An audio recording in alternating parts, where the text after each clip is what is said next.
Our budget was 10 grand. I have never had such a hard time spending money. You actually kind of pitched me. I did. I basically feel like I begged, honestly. Please, She's trying to spend money. All right, Sarah, so it's been 90 days that you've been in a partnership role at a brand. So you transitioned from being a creator, being a solopreneur, to now you're working on the brand side, and you're actually hiring other creators, other partners to talk about the brand. Yes. And so I wanted to have this, to talk about this because we just did a sponsorship and partnership. We just did a partnership together too. And I wanted to like get your take on what your perspective is now, having seen, having interacted with a lot of creators, having tried to reach out to people and excite them about working with the brand. Like right away, what are some of the things that have surprised you about trying to engage partners for a brand? Yeah, so our budget was 10 grand for August. I have never had such a hard time spending money. Really? And from an equity perspective, right? Having a fair amount of creators, not just, just going all in on one and hoping that works, but really trying to, one thing we're doing at Senja is building our creator buckets of,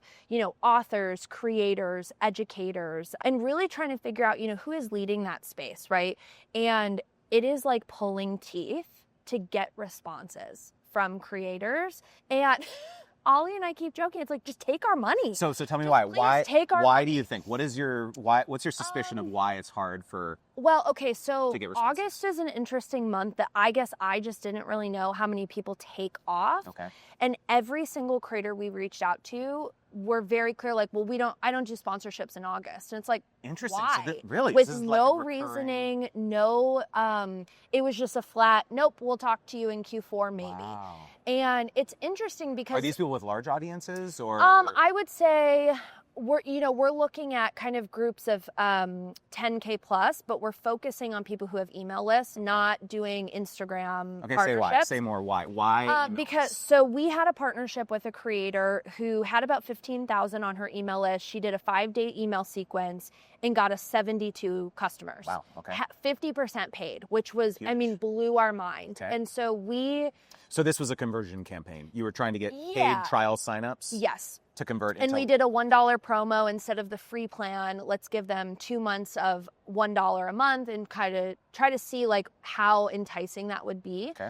And at Senja, we're really focused on running marketing experiences. And so if something does well, let's run it again. Until it fails, let's keep trying it and scaling it. And so we saw that this 5-day sequence did so well. So that was our entire goal for August, is find other creators who have really strong email audiences and replicate the process. And just see it from those buckets, who responds well, who doesn't respond well, what would that look like? And 90% of the creators, I should preface, everyone that I reached out to is already an affiliate. So it wasn't you don't use Senja. They all knew who we are. They've either worked with us in the past or they've made affiliate income.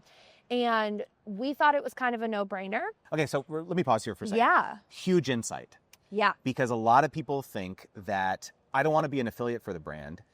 Please be an affiliate of because if I talk about them for free or for just commission, why would they ever pay me a flat amount in the future? But what you're saying is that you turned to your affiliate pool. That was the first place you looked when you had this larger campaign that you were trying to. So say more. Why would you turn to your affiliate pool first? So because we have made the majority of our revenue from our affiliates. So it's almost like a no-brainer to touch on them first because they're tied in the next level than just being a customer. And so for us, we have 1,100 affiliates. A good portion have made at least $500 with us to about 3,000. That's the 80-20 rule of our program. And the other really cool thing is that what differentiates us is that regardless of if we are handing you cash as a sponsor, you are always allowed to say that we sponsor your content when you're an affiliate. So if people have already been showing Senja to their audience, it makes sense to now, here's some extra money, go do this extra stuff and see what the next level would look like. Instead of going to a large creator and going, here's some money, hopefully it converts, right? But 90% of everyone we reached out to, they were like, I'm just not doing sponsorships in August. So as you're trying to build out this strategy, I'm curious, how are you thinking about this in terms of you had this really successful experience with this one creator who did this, and that was okay, let's see if we can replicate that. Yeah. How are you thinking about future trials with other people and measuring whether or not is everything now going to be measured based on that? No, I think what we learned this month, so August we did 9 sponsorships, give or take 8 or 9. One kind of got pushed back, so count it for the money's gone, but like it's not happening until the next month, so the data's not there, right? I think what we've learned is that was a lightning in the bottle, and what do we consider success on a regular level, right? And so, what we saw from an audience, one of those sponsorships, about 6,000 on the email list, only did 3 signups. Okay. And it's like interesting. It was the same rinse and repeat 5-day email sequence. What was different? And so what we're doing right now from an analytics perspective is not looking at the clicks, not looking at the conversion, but what was the difference in the content?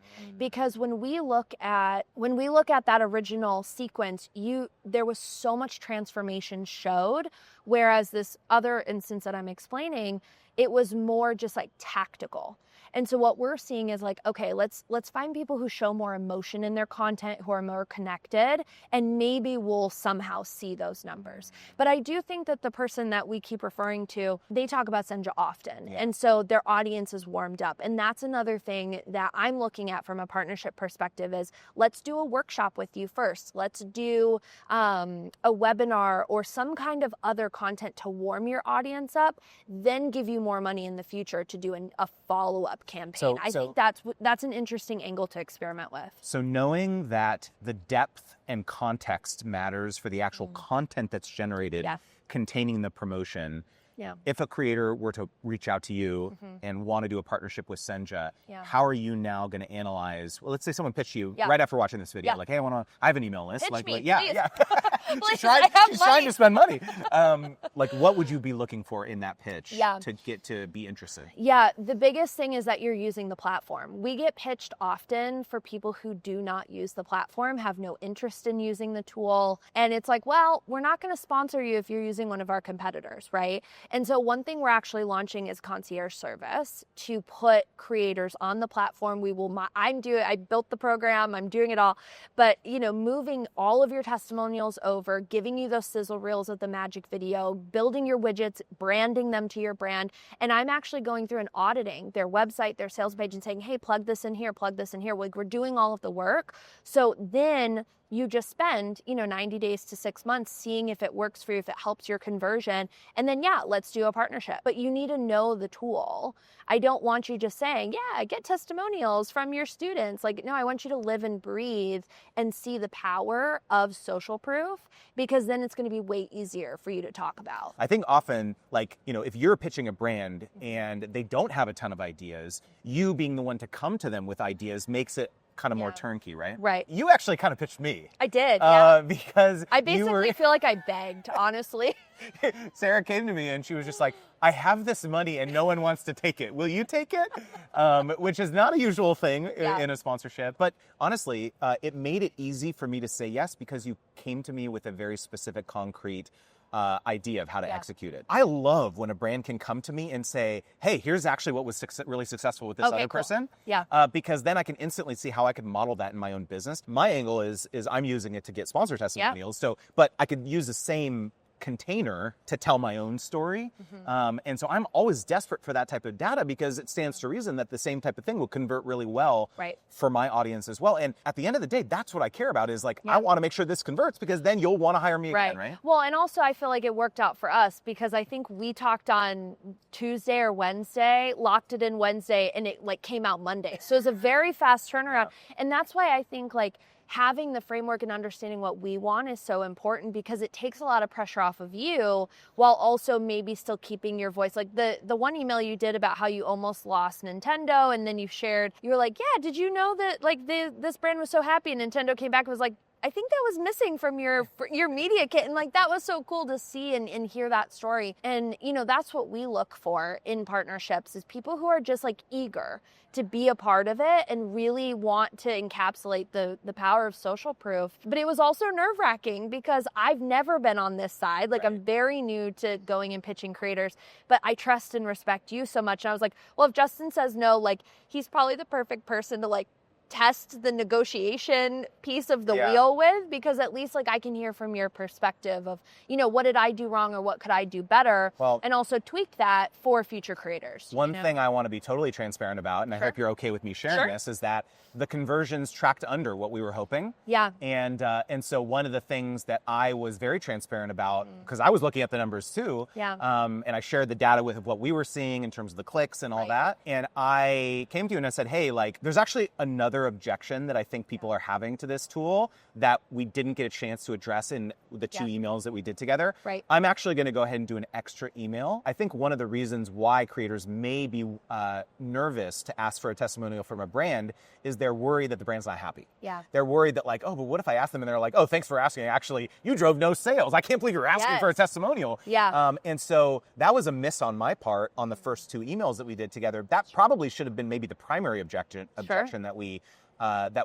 talked about. And so I want a chance to address that proactively, talk about that. Hey, if you have that fear, here's why you shouldn't have that fear. But I think that this is like a learning for you as a brand also, which is that in every niche, in every application of your tool or your software, there's subtleties. Yeah. There's subtleties of like how that customer would potentially utilize the tool. Yeah. And it's up to like the partner to really sit and think like, what are the potential objections of like why I wouldn't want to use a tool like this? You know, what it comes back down to is long-term partnerships. You know, you and I have worked together for 5 years now, give or take, and 4 or 5 years.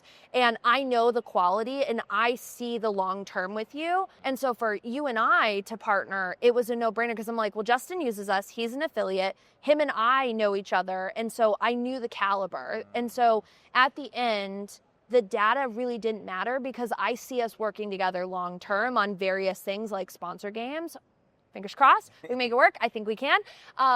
You guys heard it here first. But I think that was really important, is to start warming your audience up, whatever that looked like, and start, you know, getting into your ecosystem, whatever needed to be done to make that happen. It's all relationships. It is. I think, you know, if you love a brand so much and you start partnering with them, it's a no-brainer to build a deeper relationship rather than just saying, you know, I just want money from a brand to have money from a brand. I really believe in deep partnerships. You know, we come from the perspective that we would rather work with 5 creators all year who know and love us than give out 100 sponsorships just because. Okay, what would a creator have to show you in a first engagement for you to want to renew with them? So I think if somebody came to me and pitched me and spoke specifically about a feature, let's do it, right? Because I think a lot of people have a misconception about Senja that all we do are like, we have a form and you collect a testimonial, but we have Magic Video, which turns all of your video testimonials into a sizzle reel. You don't have to then go pay an editor, right? There's so many different really cool features that just no one knows exist because we haven't had the opportunity really to like maximize on the content. So that's like the first thing, is like